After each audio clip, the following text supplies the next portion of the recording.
You ask Tiger to solve. This deals with linear equations with one unknown. The final result is x equals 1. Let's solve it step by step. Simplify the expression. Expand the parentheses.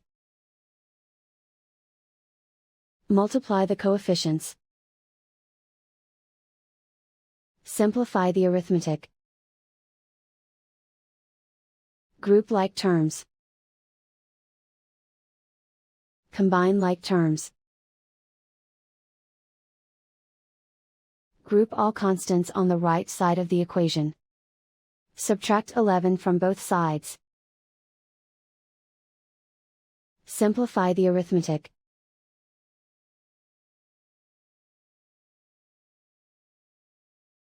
Isolate the x. Divide both sides by 10.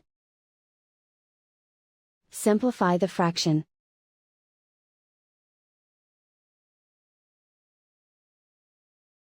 And so the final result is x equals 1.